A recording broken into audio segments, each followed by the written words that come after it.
Hello friends, welcome to Indian study पर आपका स्वागत है। दोस्तों, जैसा कि आप सभी लोग जानते हैं, UP triple SC forest guard का एग्जाम 4 अप्रैल को है। इसके लिए मैं आपको डेली बेसिस पे क्लास प्रोवाइड करवा रहा था। 40 क्वेश्चंस लेकर के आ रहा था हिंदी के। लेकिन जैसा कि आप लोगों ने बोला कि सर पूरे 80 क्वेश्चंस करवाइए, तो आज मैं आप लोगों के लिए पूरी 80 क्वेश्चंस लेकर के आया हूं। तो वीडियो को एंड तक जरूर देखिएगा, क्योंकि लास्ट में मैं आपसे क्वेश्चंस भी पूछूंगा और उसका आंसर आपको कमेंट बॉक्स में बताना होगा। साथ ही साथ इस वीडियो की पीडीएफ डिस्क्रिप्शन में टेलीग्राम चैनल का लिंक दिया हुआ है, वहां से आप प्राप्त कर सकते हैं। वीडियो स्टार्ट करने से पहले मैं आपको बता दूं, दोस्तों, अगर आप यूपी के किसी भी एग्जाम की तैयारी करना चाहते हैं तो अनअकैडमी आप लोगों के लिए अलग अलग समय पे अलग अलग कोर्स लेकर के आता रहता है। जैसा कि यूपी में जितने भी एग्जाम आगामी हैं, तो अभी हाल ही में आप लोगों के लिए यूपी पीएससी आरओ एआरओ का बैच लेकर के आया है, जो कि टारगेट बैच होगा 90 डेज का। 16 फरवरी से स्टार्ट होगा, 16 मई में ये खत्म भी हो जाएगा। अगर आप इस कोर्स में एनरोल करना चाहते हैं तो डिस्क्रिप्शन में लिंक दिया हुआ है, उस लिंक से इस कोर्स में एनरोल कर सकते हैं। अगर आप इस कोर्स में एनरोल करेंगे तो ऐसा नहीं केवल आप इसी कोर्स को देख पाएंगे, यूपी ट्रिपल एससी कैटेगरी के अंतर्गत जितने भी कोर्स चल रहे होंगे उन सभी कोर्सेज को आप एक्सेस कर पाएंगे। इस कोर्स में एनरोल करने के लिए डिस्क्रिप्शन में लिंक दिया हुआ है, रेफरल कोड वहां पर लिख करके आएगा, तो आप इंडियन स्टडी अपने चैनल का नाम अप्लाई कीजिएगा, तो आपको इंस्टेंट 10% का डिस्काउंट भी मिल जाएगा इस कोर्स को परचेस करने में। तो चलिए देखते हैं पहला क्वेश्चन। पहले क्वेश्चंस की तरफ बढ़ते हैं। देखो, पहले तो आप लोगों के लिए गद्यांश दे दिया। आराम से मैं धीरे धीरे आगे बढ़ा रहा हूं। ये गद्यांश यहां से लेके यहां तक है, यहां तक। उसके आधार पर आपको क्वेश्चंस के आंसर देना है। देखो, कितने क्वेश्चंस के आंसर देना है। पहला तो आपका यही देना है, पहला, गद्यांश का उपयुक्त शीर्षक क्या है, ठीक है। दूसरा जो है, ये गद्यांश का एक छोटा सा पैराग्राफ दे दिया है। तो 2 से 5 तक जो आपके आंसर देना है, वो इस गद्यांश को पढ़ करके आपको देना है, जो कि आपके सामने दिख रहा होगा, ठीक है। 2 से 5 तक मैं धीरे धीरे आगे बढ़ा रहा हूं ताकि आप लोग आराम से पढ़ सकें। तो इन क्वेश्चंस के आंसर आपको देना है। ये आप लोगों का होमवर्क है। मैं आपको गद्यांश पढ़ाने बैठूंगा, उसके बाद समझाने बैठूंगा, तो ये वीडियो जो है वो घंटे भर की बन जाएगी। और 80 क्वेश्चंस मैंने आपको करवाना है। तो यहाँ पर आपके ये 5 क्वेश्चंस आप लोगों के होमवर्क के लिए है। अब क्वेश्चन नंबर 6 है, जब कोई सरकारी पत्र, ज्ञापन या कार्यालय ज्ञापन एक साथ अनेक परिस्थितियों को भेजा जाए तो उसे क्या कहते हैं। तो उसको हम क्या कहते हैं, उसको कहते हैं हम परिपत्र। चौथा ऑप्शन यहाँ पर आपका बिल्कुल करेक्ट है। जब एक अधिकारी दूसरे अधिकारी को व्यक्तिगत नाम से पत्र लिखता है तो उसको क्या कहते हैं। जब व्यक्तिगत नाम से पत्र लिखता है तो उसको हम अर्ध शासकीय पत्र बोलते हैं। क्या बोलते हैं, अर्ध शासकीय पत्र। दूसरा ऑप्शन करेक्ट। एक विद्यार्थी को अपने स्कूल के प्रधानाचार्य को अभिनिवेदन में क्या लिखना चाहिए, जल्दी बताओ। तो हम क्या लिखते थे, आपका आज्ञाकारी शिष्य लिखते थे ना। तो तीसरा ऑप्शन यहाँ पर आपका बिल्कुल करेक्ट है। संक्षेपण मूल पाठ से कितने शब्दों में लिखना चाहिए। संक्षेपण मूल पाठ से कितने शब्दों में लिखना चाहिए। तो सही आंसर हो जाएगा 1/3 शब्दों में। नेक्स्ट क्वेश्चन, हिंदी में ध्वनियां कितने प्रकार की होती हैं, जल्दी बताओ। तो हिंदी में ध्वनियां कितने प्रकार की होती हैं। तो हिंदी में ध्वनियां 2 प्रकार की होती हैं। पहला ऑप्शन करेक्ट। चूंकि 80 क्वेश्चंस मुझे आपको करवाना है, तो इसलिए थोड़ा सा स्पीड में चलूंगा। मात्रा के आधार पर स्वर कितने प्रकार के होते हैं, जल्दी बताओ दोस्तों। मात्रा के आधार पर स्वर कितने प्रकार के होते हैं। तो मात्रा के आधार पर स्वर 2 प्रकार के होते हैं। पहला ऑप्शन बिल्कुल करेक्ट। जिह्वा के आधार पर स्वर कितने प्रकार के होते हैं। अगर आपने मेरी वरमाला वाली वीडियो देखी है तो इन क्वेश्चंस के आंसर आप चुटकियों में कर पाएंगे। तो जिह्वा के आधार पर स्वर 3 प्रकार के होते हैं। इनमें से कौन सा शब्द जो है वो पुल्लिंग है, जल्दी बताओ। दया, माया, भाषा और आभार, कौन सा शब्द पुल्लिंग है। आभार शब्द जो है वो सर एक पुल्लिंग शब्द है। चौथा ऑप्शन बिल्कुल करेक्ट। निम्नलिखित में से कौन सा शब्द पुल्लिंग है, जल्दी बताओ। आशा, कष्ट, क्षमा और सेना। तो कष्ट जो है वो एक पुल्लिंग शब्द है। संधि कितने प्रकार की होती है, जल्दी बताओ। तो संधि कितने प्रकार की होती है। संधि 3 प्रकार की होती है। दूसरा ऑप्शन यहाँ पर आपका बिल्कुल क्या हो जाएगा, करेक्ट हो जाएगा। नेक्स्ट क्वेश्चन से आपका कि सदानंद का संधि विच्छेद क्या है, जल्दी बताओ। सदानंद का संधि विच्छेद क्या हो जाएगा सर। सदानंद का जो संधि विच्छेद होगा वो क्या होगा, सत प्लस आनंद। यानी कि इस क्वेश्चन का पहला ऑप्शन बिल्कुल करेक्ट। पुस्तकालय में कौन सी संधि है, जल्दी बताओ। पुस्तकालय में कौन सी संधि है। तो अगर हम बात करें पुस्तकालय की, तो पुस्तक प्लस आलय, तो यहाँ पर आपकी दीर्घ संधि होगी। पहला ऑप्शन यहाँ पर आपका बिल्कुल करेक्ट हो जाएगा। निम्नलिखित में से कौन सा शब्द स्त्रीलिंग है, जल्दी बताइए। निम्नलिखित में से कौन सा शब्द स्त्रीलिंग है, तो आपका सही आंसर हो जाएगा सभा। सभा शब्द जो है वो एक स्त्रीलिंग शब्द है सर। दो चौथा ऑप्शन बिल्कुल करेक्ट हो जाएगा। निम्नलिखित में से कौन सा शब्द स्त्रीलिंग है, इसमें भी आपको वही बताना है। निम्नलिखित में से कौन सा शब्द स्त्रीलिंग है, आय। आय शब्द जो है वो एक स्त्रीलिंग शब्द है। चौथा ऑप्शन आपका बिल्कुल करेक्ट। अभी प्लस उदय की संधि क्या होगी, अधि प्लस उदय की संधि क्या होगी, अभी प्लस उदय, तो उसका हम संधि विच्छेद दिया है, तो इसकी संधि हो जाएगी आपकी अव्युदय, यानी कि पहला ऑप्शन यहाँ पर आपका बिल्कुल करेक्ट। यथा संभव में कौन सा समास है, 50 बार बता चुका हूं। आगे आपको यथा दिख जाए, प्रा दिख जाए, प्रति दिख जाए, यावत दिख जाए, आंख बंद करके अब यही वह समास लगा देना, तो पहला ऑप्शन यहाँ पर आपका करेक्ट होगा। नेक्स्ट क्वेश्चन, जिंदगी में कौन सा प्रत्यय है, प्रत्यय किसी भी शब्द के आगे लगाए जाते हैं, तो जल्दी बताओ। तो जिंदगी में कौन सा प्रत्यय हो जाएगा, तो सर जिंदगी में गी प्रत्यय होगा, यानी कि इस क्वेश्चन का पहला ऑप्शन बिल्कुल करेक्ट। निम्नलिखित में से कौन सा शब्द जो है वो तत्सम है, जल्दी बताओ। तत्सम शब्द कौन सा है, तो आपका सही आंसर हो जाएगा प्रिय। प्रिय शब्द जो है वो एक तत्सम शब्द है। परमेश्वर में कौन सा समास है, जल्दी बताओ। परमेश्वर में कौन सा समास है, देखो मैंने आपको बताया कर्मधारय समास और बहुब्रीहि समास पहचानने में थोड़ा सा अंतर होता है। जहां भगवान के नाम हो वहां पर आपका क्या हो जाएगा, बहुब्रीहि समास, और जहां भगवान के नाम ना हो वह कर्मधारय समास। अब ऑप्शंस में बहुब्रीहि समास दिया ही नहीं है, तो यहाँ पर प्रायोरिटी हम क्या देंगे, कर्मधारय समास की, यानी कि दूसरा ऑप्शन यहाँ पर आपका बिल्कुल करेक्ट। कौन सा शब्द विदेश शब्द है, जो शब्द आपका विदेश से निकल के आया है, रिक्शा। रिक्शा जो है वो एक जापानीज भाषा का शब्द है, यानी कि इस क्वेश्चन का पहला ऑप्शन करेक्ट हो जाएगा। कौन सा शब्द तत्सम नहीं है, तत्सम नहीं है यानी कि तद्भव होगा, तो जल्दी बताओ कौन सा शब्द तत्सम नहीं है। चार, चार शब्द जो है, चार का जो तत्सम होता है वो चतुर्थ होता है, आप सभी लोग जानते हैं। अध्यक्ष में कौन सा उपसर्ग है, उपसर्ग किसी भी शब्द के आगे लगाए जाते हैं, तो अध्यक्ष में आपका अधि उपसर्ग होगा। अद नहीं लगा देना, ध्यान रखना, तो पहला ऑप्शन करेक्ट होगा। गाय कौन सी संज्ञा है, जल्दी बताओ। गाय का नाम अगर हम लिख देते चंपा, तो ये क्या हो जाती है, एक व्यक्तिवाचक संज्ञा, लेकिन गाय का नाम तो नहीं है, तो इसलिए जातिवाचक संज्ञा में आ जाएगी ये। निम्नलिखित में से कौन सी भाववाचक संज्ञा है, दिल्ली, लड़का, मोहन, बीमारी, आप सभी लोग जानते हैं बीमारी एक भाववाचक संज्ञा है। चौथा ऑप्शन करेक्ट। संग्राम में कौन सा उपसर्ग है, उपसर्ग किसी भी शब्द के आगे लगाए जाते हैं, 50 बार बता चुका हूं, तो संग्राम में कौन सा उपसर्ग होगा, सम उपसर्ग सर, दूसरा ऑप्शन बिल्कुल करेक्ट हो जाएगा। सावधानी में कौन सा प्रत्यय है, प्रत्यय किसी भी शब्द के पीछे लगाए जाते हैं, बता चुका हूं, तो सावधानी में ई प्रत्यय होगा, तीसरा ऑप्शन बिल्कुल करेक्ट। हिंदी में कुल कितने सर्वनाम होते हैं, जल्दी बताओ। हिंदी में कुल कितने सर्वनाम होते हैं, तो हिंदी कुल सर्वनाम की बात कर रहे हैं हम, ठीक है। सर्वनाम तो वैसे 6 प्रकार के होते हैं, हम कुल टोटल की बात कर रहे हैं, उसके अंदर भी कितने होते हैं, तो टोटल हो जाएंगे आपके 11, तो यहाँ पर तीसरा ऑप्शन बिल्कुल करेक्ट होगा। राम सो रहा है इस वाक्य में कौन सी क्रिया है, जल्दी बताओ। राम सो रहा है इस वाक्य में कौन सी क्रिया है, राम सो क्या रहा है। अब देखो आंसर नहीं आया, अगर आंसर आ जाता तो इसमें सकर्मक क्रिया आ जाती, लेकिन आंसर नहीं आया तो यहाँ पर अकर्मक क्रिया होगी। सर्वनाम के कुल कितने वेद होते हैं, अभी हाल ही मैंने आपको बताया, सर्वनाम के कुल 6 वेद होते हैं, लेकिन कुल की अगर हम बात करें तो 11 ऊपर ही आपको पढ़ाया है। वह एक सप्ताह बाद आया, इस वाक्य में कौन सा क्रिया विशेषण है, तो इस वाक्य में कौन सा क्रिया विशेषण होगा सर, इस वाक्य में हो जाएगा आपका बाद। बाद जो है वो एक क्रिया विशेषण है, यानी कि इस क्वेश्चन का तीसरा ऑप्शन बिल्कुल करेक्ट हो जाएगा। सेनाएं युद्ध क्षेत्र में आगे बढ़ी, इस वाक्य में संबंधवाचक बताइए। इस वाक्य में संबंधवाचक क्या है, तो आपका जो सही आंसर हो जाएगा वह हो जाएगा आगे, यानी कि तीसरा ऑप्शन बिल्कुल करेक्ट। पर्वतीय कौन सा विशेषण है, जल्दी बताओ। पर्वतीय शब्द जो है वो कौन सा विशेषण है, तो पर्वतीय शब्द जो है वो एक गुणवाचक विशेषण होगा, पहला ऑप्शन यहाँ पर आपका बिल्कुल करेक्ट।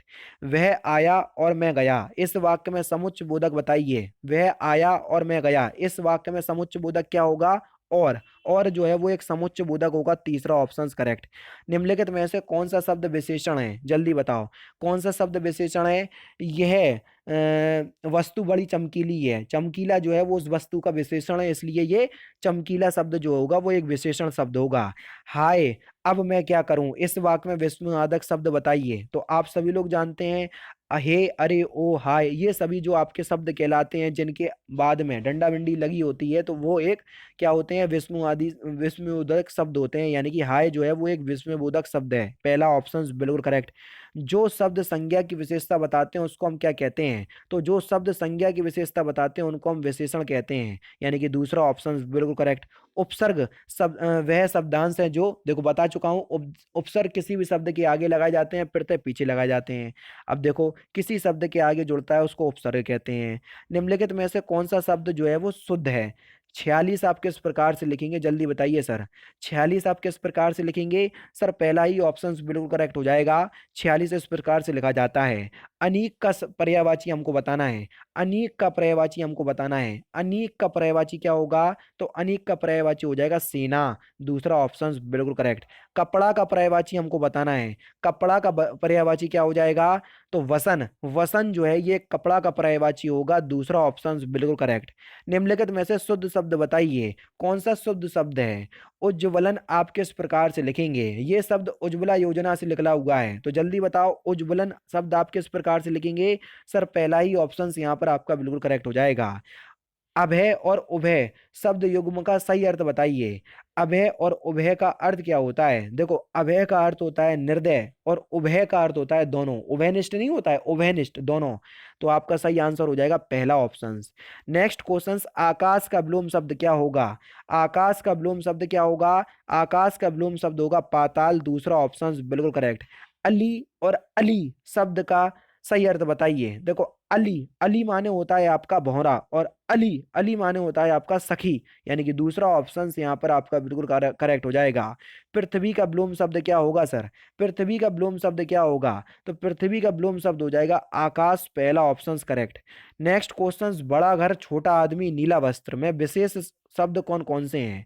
तो देखो जिस भी शब्द के आगे जो शब्द जुड़ा रहता है उसको हम विशेष शब्द कहते हैं, यानी कि नीला हो गया, छोटा हो गया, ये सभी शब्द जो हैं वो आपके क्या हो जाएंगे? विशेष शब्द हैं। यानी कि इस क्वेश्चन से नहीं, बड़ा हो गया, छोटा हो गया, नीला हो गया, ये तो विशेषण है, लेकिन घर हो गया, आदमी हो गया, वस्त्र हो गया, ये सभी विशेष हैं। यानी कि तीसरा ऑप्शन यहाँ पर आपका बिल्कुल करेक्ट हो जाएगा।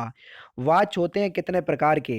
वाच्य कितने प्रकार के होते हैं? वाच्य जो होते हैं वो सर 3 प्रकार के होते हैं, यानी कि इस क्वेश्चन का पहला ऑप्शन करेक्ट। भाववाच्य बताइए कौन सा भाववाच्य है? 4 ऑप्शन आपके सामने हैं। भाववाच्य बताइए। अब चला जाए, यानी कि ये जो आपका दूसरा ऑप्शन जो है वो एक भाववाच्य का उदाहरण है। दूसरा ऑप्शन बिल्कुल करेक्ट। छक्का पंजा करना इस मुहावरे का सही अर्थ क्या है? छक्का पंजा करना इस मुहावरे का सही अर्थ क्या है? तो आपका जो सही आंसर हो जाएगा वह हो जाएगा आपका आछी हरकत से कार्य सिद्ध करना। दूसरा ऑप्शन करेक्ट।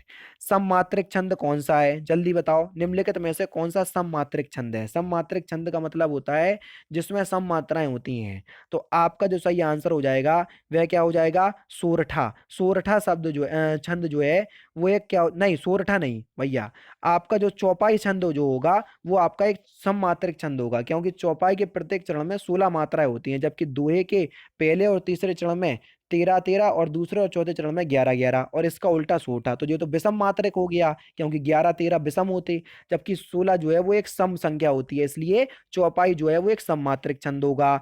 विद्यालय का उप प्रधानाचार्य जिम्मेदार व्यक्ति होता है। तो आपको ये बताना है कि उप प्रधानाचार्य शब्द में प्रयुक्त किस कोटि का है, चिन्हित कीजिए। उप प्रधानाचार्य शब्द जो है वो किस कोटि का है? तो आपका जो सही आंसर हो जाएगा वह हो जाएगा तत्सम उपसर्ग का। नेक्स्ट क्वेश्चन से आपका कि सरस्वती का पर्यायवाची कौन सा नहीं है? सरस्वती का कौन सा पर्यायवाची नहीं है? वाणी होगा, वाणी वीणा पाणी होगा, बिल्कुल होगा। शारदा होगा, कमला, कमला नहीं होगा। सर तीसरा ऑप्शन करेक्ट। रेलगाड़ी शब्द कैसा शब्द है? तो रेलगाड़ी शब्द जो है वो आपका एक संकर शब्द है। चौथा ऑप्शन बिल्कुल करेक्ट। समुच्च बोधक को क्या कहते हैं? तो समुच्च बोधक को हम अभिकारी शब्द कहते हैं। पहला ऑप्शन यहाँ पर आपका बिल्कुल करेक्ट हो जाएगा। निम्नलिखित में से कौन सा शब्द स्त्रीलिंग में प्रयुक्त होता है? जल्दी बताओ कौन सा शब्द स्त्रीलिंग में प्रयुक्त होता है? तो आपका सही आंसर हो जाएगा ऋतु। ऋतु शब्द जो है उसका प्रयोग हम हमेशा स्त्रीलिंग के रूप में करते हैं। हिंदी में वचन कितने प्रकार के होते हैं? सर हिंदी में वचन 2 प्रकार के होते हैं, एक वचन बहुवचन, यानी कि इस क्वेश्चन का तीसरा ऑप्शन बिल्कुल करेक्ट हो जाएगा। अधिमानता में प्रयुक्त उपसर्ग बताइए। उपसर्ग किसी भी शब्द के पीछे लगाए जाते हैं और अधिमानता में अधि उपसर्ग होगा। तीसरा ऑप्शन बिल्कुल करेक्ट हो जाएगा। इच्छु का तद्भव बताइए इच्छू का तद्भव शब्द क्या होगा, क्योंकि इच्छू जो है वो एक तत्सम शब्द है, तो इच्छू का तद्भव हो जाएगा ईख। तीसरा ऑप्शन करेक्ट। उद्यान का हमको वर्ण विच्छेद करना है, उद्यान का सही वर्ण विच्छेद क्या हो जाएगा, तो आपका जो सही आंसर हो जाएगा वह क्या हो जाएगा, ऑप्शन नंबर सी, तीसरा ऑप्शन बिल्कुल करेक्ट। सूर सर युर्मी में संधि बताइए, सर युर्मी में कौन सी संधि है, तो सर युर्मी में कौन सी संधि हो जाएगी, तो यहाँ पर दीर्घ संधि होगी। जिस समास का कोई पद प्रधान नहीं होता उस समास को हम क्या कहते हैं, तो देखो जिस समास का कोई भी पद प्रधान ना हो तो उसको बहुब्रीहि समास कहते हैं। चौथा ऑप्शन करेक्ट। विशेषण और विशेष के योग से कौन सा समास बनता है, ये क्वेश्चन आपका कई बार पूछा जा चुका है। तो विशेषण और विशेष के योग से कौन सा समास बनता है, तो सही आंसर हो जाएगा आपका कर्मधारय समास। समास नहीं आते हैं तो समास की वीडियो भी मैंने प्रोवाइड करवाई हुई है, वो देख लीजिएगा तो आपके सारे डाउट क्लियर हो जाएंगे। प्रत्यय होता है, तो प्रत्यय किसी भी शब्द के कहाँ पर लगाए जाते हैं, पीछे लगाए जाते हैं। तो प्रत्यय जो है वो एक शब्दांश होता है, क्या होता है, शब्दांश, यानी कि पहला ऑप्शन करेक्ट। नेक्स्ट क्वेश्चन से आपका कि लिपि की आवश्यकता होती है, तो लिपि की जो आपकी आवश्यकता होती है ये भाषा को लिखने में होती है। जैसे हिंदी को हम देवनागरी लिपि में लिखते हैं, इसलिए भाषा को लिखने में जिसका यूज करा जाता है उसको लिपि कहते हैं। खड़ी बोली निकली है, तो खड़ी बोली जो है ये पश्चिमी हिंदी से निकली हुई है, यानी कि दूसरा ऑप्शन यहाँ पर आपका बिल्कुल करेक्ट हो जाएगा। हिंदी भाषा की कुल बड़ लिपियां हैं, जल्दी बताइए हिंदी भाषा की कुल वर्ण लिपियां हैं कितनी, तो सही आंसर हो जाएगा 52। तीसरा ऑप्शन करेक्ट। मध्य स्वर किसे कहते हैं, मध्य स्वर किसे कहते हैं, तो सही आंसर हो जाएगा छोटा आ को हम मध्य स्वर कहते हैं। चौथा ऑप्शन बिल्कुल करेक्ट। इनमें से कौन सा कंठ वर्ण है, मैंने आपको बताया जितना भी का वर्ग है पूरा कंठ से बोला जाता है। अब बोलोगे सर का वर्ग का कोई भी वर्ण नहीं दिया, तो अब हम कैसे पहचाने, देखो छोटा आ, हा और विसर्ग जो है ये कंठ वर्ण कहलाते हैं, यानी कि इस क्वेश्चन का दूसरा ऑप्शन जो है वो आपका बिल्कुल करेक्ट हो जाएगा। रा प्लस माँ का रूप क्या हो जाएगा, जल्दी बताओ इसका रूप क्या हो जाएगा, तो इसका जो रूप होगा उसको बोलेंगे हम ऑप्शन नंबर सी, यानी कि इस क्वेश्चन का तीसरा ऑप्शन जो है वो आपका बिल्कुल क्या होगा, करेक्ट हो जाएगा। प्रयोग के आधार पर शब्द भेद बताइए, तो प्रयोग के आधार पर शब्द भेद कितने प्रकार के होते हैं, सर दो प्रकार के होते हैं। पहला ऑप्शन यहाँ पर आपका बिल्कुल करेक्ट। निम्नलिखित में से किस धातु से भाषा बनी है, जल्दी बताओ निम्नलिखित में से किस धातु से भाषा बनी है, तो भाष धातु से भाषा बनी है, यानी कि इस क्वेश्चन का दूसरा ऑप्शन करेक्ट। धातुष्मा में प्रयुक्त संधि बताइए, धातुष्मा में प्रयुक्त संधि बताइए, आराम से आप बता सकते हैं, बड़ा हुए है, बड़ा ऊ की मात्रा आ गई तो दीर्घ संधि होगी, ठीक है ना, तो तीसरा ऑप्शन करेक्ट। प्रा में पूर्ण वर्ग है, जल्दी बताइए प्रा में पूर्ण वर्ण है, तो आपका जो सही आंसर हो जाएगा वह हो जाएगा रा। रा जो है वो एक पूर्ण वर्ण है, दूसरा ऑप्शन करेक्ट। उपसर्गों को क्या कहते हैं, अभी हाल ही मैंने आपको बताया, उपसर्गों को क्या क्या कहते हैं, तो आपका सही आंसर हो जाएगा शब्दांश, यानी कि इस क्वेश्चन का पहला ऑप्शन जो है वो आपका बिल्कुल क्या हो जाएगा, करेक्ट हो जाएगा, क्योंकि उपसर्ग प्रत्यय जो है वो शब्द में जोड़े जाते हैं, इसलिए ये शब्द का अंश होते हैं, इसलिए शब्दांश कहते हैं इन्हें। नेक्स्ट क्वेश्चन और लास्ट क्वेश्चन कि पनही शब्द का तत्सम रूप क्या होगा, पनही शब्द का हमको तत्सम शब्द बताना है, तो इस क्वेश्चन का आंसर आप मुझे क्या बताएंगे, कमेंट बॉक्स में। तो दोस्तों ये थे आपके 80 हिंदी के क्वेश्चंस जो कि आपके आने वाले exam UP triple S C forest guard के लिए बहुत ही ज़्यादा इंपॉर्टेंट है। वीडियो अगर आपको अच्छी लगी हो तो वीडियो को लाइक करके शेयर जरूर कर दीजिएगा, क्योंकि बहुत मेहनत से आप लोगों के लिए वीडियो प्रोवाइड करवा रहा हूँ। अब डेली बेसिस पे आपकी UP triple S C forest guard की क्लास चलेगी 4 अप्रैल तक। तो दोस्तों फिलहाल की वीडियो में सिर्फ इतना ही। अगर आपको वीडियो पसंद आए तो प्लीज़ दोस्तों वीडियो को लाइक कीजिए, शेयर कीजिए और साथ ही साथ हमारे चैनल को सब्सक्राइब करना ना भूलें, क्योंकि मैं रोजाना इसी तरह की वीडियोस आप लोगों के लिए लाता रहता हूँ। नमस्कार दोस्तों, जय हिंद, जय भारत।